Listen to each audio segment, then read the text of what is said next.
मैं सतीश चंद्र सिंघल नवीन उच्च माध्यमिक विद्यालय की ऑनलाइन क्लास में आपका हार्दिक अभिनंदन करता हूं।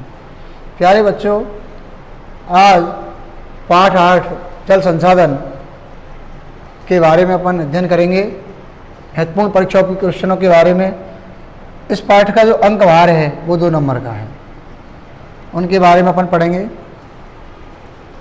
जल संसाधन, इसमें सबसे पहला जो प्रश्न है वो है कि पृथ्वी पर जल कितने प्रतिशत है?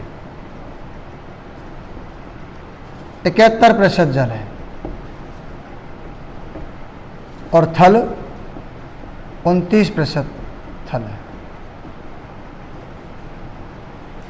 71% जल और 29% थल है, फिर भी जल की कमी है। जल की कमी है। जल की कमी को जल दुर्लभता कहते हैं। जल दुर्लभता का सामान्य अर्थ है जल की कमी। अब प्रश्न यहाँ पर यह है कि हमारे देश में जल की कमी क्यों है? प्रश्न है, भारत में जल दुर्लभता के कारण बताइए। बोर्ड परीक्षा की दृष्टि से महत्वपूर्ण है। तो जल दुर्लभता के कारण है वर्षा का अनियमित होना, जनसंख्या वृद्धि, वर्षा के पानी का व्यर्थ बह जाना तथा नगरीकरण और शहरीकरण, जल का दुरुपयोग करना, जल का प्रदूषित होना आदि, ये जल दुर्लभता के कारण है। जल दुर्लभता को अगला क्वेश्चन है, दूर करने के उपाय क्या है? जल का सोच समझ कर उपयोग किया जाए, वर्षा के पानी को व्यर्थ बहने से रोका जाए आदि, ये जल दुर्लभता को रोकने के उपाय है। अब अगला प्रश्न है बहुउद्देशीय नदी परियोजना। बहुउद्देशीय नदी परियोजना। बहुउद्देशीय नदी परियोजना क्या होती है? बहुउद्देशीय जैसे शब्द अर्थ से ही पता है, बहु यानी एक से अधिक उद्देश्यों को पूरा करने वाली नदी परियोजना। तो वो कौन? इन बहुउद्देशीय नदी परियोजनाओं का संचालन 2 प्रकार से होता है, केंद्र सरकार के द्वारा और नंबर 2 राज्य सरकारों के द्वारा। केंद्र सरकारों के द्वारा संचालित की जाने वाली भाखड़ा नागल परियोजना, दामोदर घाटी परियोजना, हीराकुंड परियोजना, कोशी परियोजना, टेहरी परियोजना आदि, ये केंद्र सरकार के द्वारा संचालित परियोजनाएं हैं। राज्य सरकारों के द्वारा नागार्जुन सागर परियोजना और तुंगभद्रा परियोजना, सरदार सरोवर परियोजना, माही परियोजना, गंडक परियोजना, मचकुंड परियोजना, चंबल परियोजना आदि, ये राज्य सरकारों के द्वारा संचालित परियोजनाएं हैं। बहुउद्देशीय नदी परियोजनाओं से अनेक उद्देश्यों की पूर्ति होती है, इसलिए इन नदी परियोजनाओं को बहुउद्देशीय नदी परियोजना कहा जाता है। जैसे कि पेयजल की आपूर्ति, नंबर 1। नंबर 2, सिंचाई के लिए जल उपलब्ध होता है। सिंचाई के लिए जल उपलब्ध होना।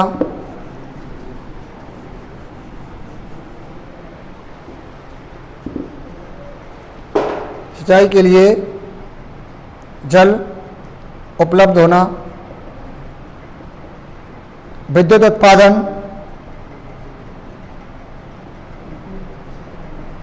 नंबर 4 मछली पालन, नंबर 5 नौकायन आदि उद्देश्यों की पूर्ति होती है बहुउद्देशीय नदी परियोजनाओं से। अब अगले क्वेश्चन में अपन पढ़ेंगे सबसे पहले राजस्थान की प्रमुख नदी परियोजनाएं। तो सबसे पहले है जाखम परियोजना। यह जाखम नदी पर जाखम चित्तौड़गढ़ के विकास हेतु सिंचाई हेतु योजना बनाई गई है। अनुपुरा के पास जाखम नदी पर ये बांध बनाया गया है। सोम अम्बा कमला परियोजना है, सिद्धमुख परियोजना है और मेजा बांध परियोजना है, नर्मदा परियोजना है। इसके बाद पाचना बांध परियोजना है। ये राजस्थान की अलग से नदी परियोजनाएं हैं। तो ये मैंने आपको राजस्थान की नदी परियोजनाओं के बारे में बताया। अब मैं एक एक करके आपको सबसे पहले भाखड़ा नागल परियोजना, भाखड़ा नागल परियोजना के बारे में बता दूं।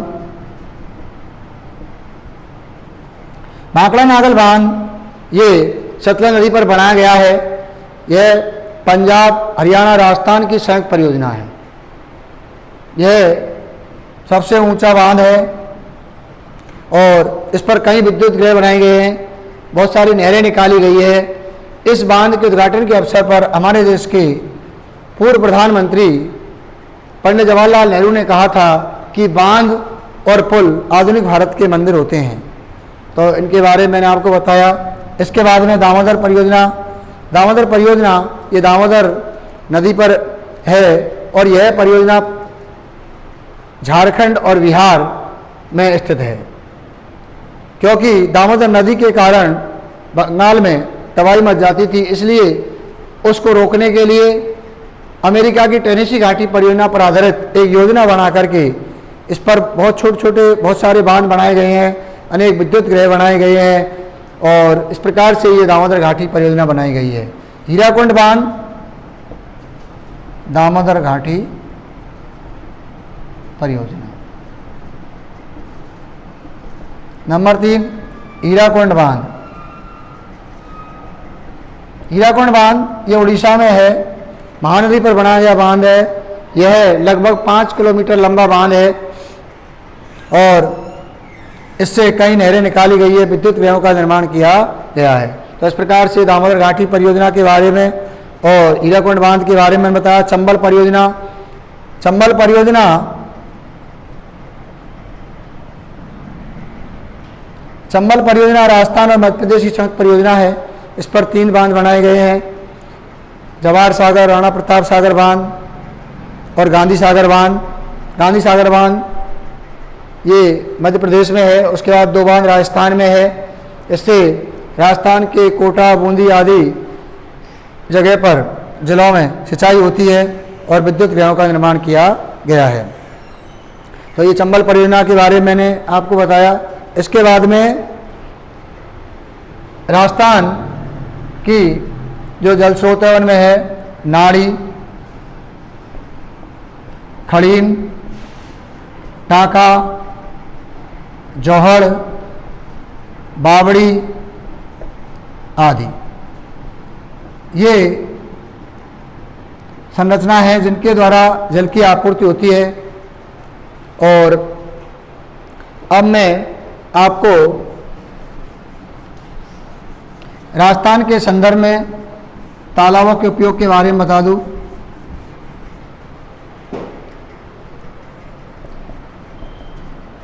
तालाब राजस्थान में प्राचीन काल से ही राजा महाराजाओं, सेठ साहूकारों के द्वारा तालाबों का निर्माण किया जाता रहा है।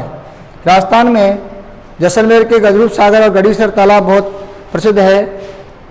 तालाबों का उपयोग वर्षा के जल को रोकने के लिए और बाद में उसका उपयोग कृषि कार्य में, नहाने धोने के लिए, पशुओं को पिलाने के लिए आदि कार्यों में किया जाता है। तो इस प्रकार से तालाबों के जल का बहुत उपयोग है और वर्तमान संदर्भ राजस्थान में इनका उपयोग किया जाता रहा है। अगला ये क्वेश्चन है कि राजस्थान में जल संरक्षण की तकनीक को क्यों अपनाया गया। देखो इसका एक ही लाइन में उत्तर है। ये बहुत महत्वपूर्ण क्वेश्चन है परीक्षा की दृष्टि से कि राजस्थान में वर्षा कम होती है, बार बार अकाल पड़ने के कारण यहाँ पर जल संरक्षण यानी जल को सुरक्षित करने की परंपरा प्राचीन काल से ही रही है। इसलिए प्राचीन काल से ही यहाँ पर स्थानीय सेठ साहूकारों, बंजारों, राजा महाराजाओं के द्वारा जल संरक्षण की तकनीक को अपनाया गया था। तो इस प्रश्न का यह आंसर है। अगला एक प्रश्न है, जल स्वावलंबन क्या है, उसके बारे में आपको बता दूं। जल स्वावलंबन योजना जैसे नाम से स्पष्ट है, यानी अपने स्तर पर ही जल का प्रबंध करना। यह योजना हमारे राज्य की पूर्व मुख्यमंत्री श्रीमती वसुंधरा राजे सिंधिया के द्वारा शुरू की गई थी। इस योजना में स्थानीय लोगों के सहयोग से, भामाशाहों के सहयोग से जल का प्रबंध किया जाता है स्थानीय स्तर पर, क्योंकि हमारे राज्य में जल की कमी है, लगातार जल का स्तर गिरता जा रहा है। इसके 2 चरण हैं। एक में तो यह है कि जो हमारे पुराने जल स्रोत है जैसे कि कुएं, बावड़ी आदि, उनकी मरम्मत करना, उनको गहरा करना, उनका रखरखाव करना। दूसरे चरण में यह है कि जैसे टाका और स्ट्रेंज पॉन्ड, फार्म पॉन्ड, जौहड़ आदि का निर्माण करवाना। और जल स्वावलंबन योजना का गांव-गांव में प्रचार किया जाता है नुक्कड़ नाटकों के द्वारा, रैलियों के द्वारा, ताकि जल की कमी नहीं रहे। और इसमें स्थानीय लोगों के द्वारा ही जल का प्रबंध किया जाता है। तो यह है जल स्वावलंबन योजना। ये हमारे राज्य की पूर्व मुख्यमंत्री वसुंधरा राजे सिंधिया के द्वारा शुरू की गई थी।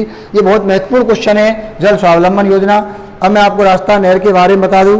राजस्थान नहर हरिके बैराज से निकाली गई है और ये 2 चरणों में है। प्रारंभिक स्तर से मसीतावली, मसीतावली से मोहनगढ़ तक है और इससे हमारे राजस्थान के बहुत सारे शहरों में, तहसीलों में, ब्लॉकों में सिंचाई की और पेयजल की आपूर्ति होती है।